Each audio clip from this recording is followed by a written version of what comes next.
Ally Navarrete alongside Pete Ciuffreda of Rutgers. Now, Pete, this is going to be your third straight game in the leadoff spot. Tell us about how it's been for you so far since that amazing hit to start the game in Hyannis. Coach Landers put me up there, put a lot of confidence in me, and, I didn't want to let him down. So, leading off, just, scrapping, getting on base and seeing pitches from my teammates, doing anything, to score some runs. And, the pitching's good, but we got to do everything we can to, capitalize on mistakes. So, yep, that's my job.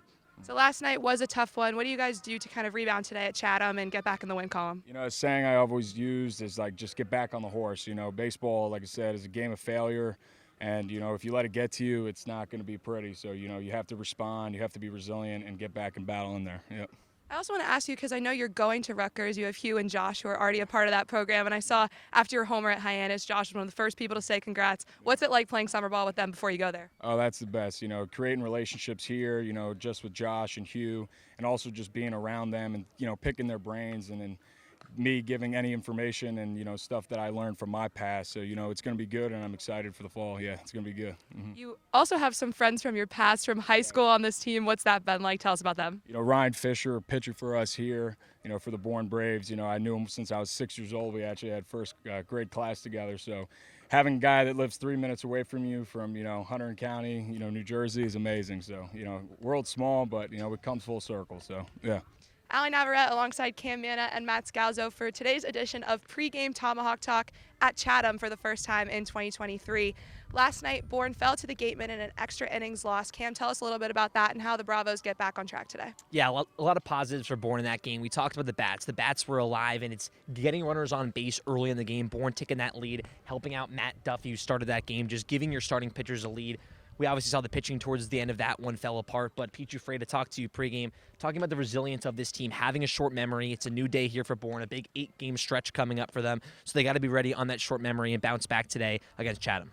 And speaking of pitching, Matt, today we'll see Henry Weicker on the mound in the starting role for the first time. He already pitched at Falmouth, and it went pretty well for him. Yeah, he went 4 innings, had 2 strikeouts, 1 walk, only allowed 2 hits, no runs allowed. In that contest, he was exceptional out of the bullpen. It was a close game. Bourne was down. He gave you exactly what you needed, shut down innings to give your offensive chance. If they did force extras, it ended in that 3-3 tie, like we talked about multiple times, I feel like. He gave you that, shut down innings. And I feel like he'll probably continue the same trend that we've seen with starters, is getting ahead of these batters early, giving you those chances to get runners on and strike ahead early. And Cam, it's about that time of year, some new faces in the lineup for Bourne. Tell us about Derek Bender, who's entering the game today.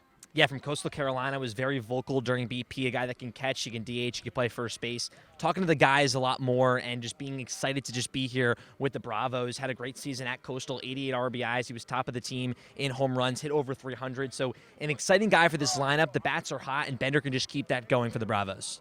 And back to pitching, before we wrap things up, a monster on the mound for Chatham today, Matt. Yeah, it's Brody Brecht out of Iowa. He's one of the top pitching prospects in the upcoming draft in college baseball. He's just exceptional. Throws very quickly. He's got great stuff on his off-speed breaking balls. Fastball's exceptional. The biggest thing is, does he have control? And, that's always the biggest question with a lot of these young, talented guys coming out of the Cape is, are they able to find the zone? I think that's one of the things you'll find early on is he's had starts where he was at Iowa where he commanded the zone really well, and other starts where he didn't command it really well and had struggled getting out of the first inning.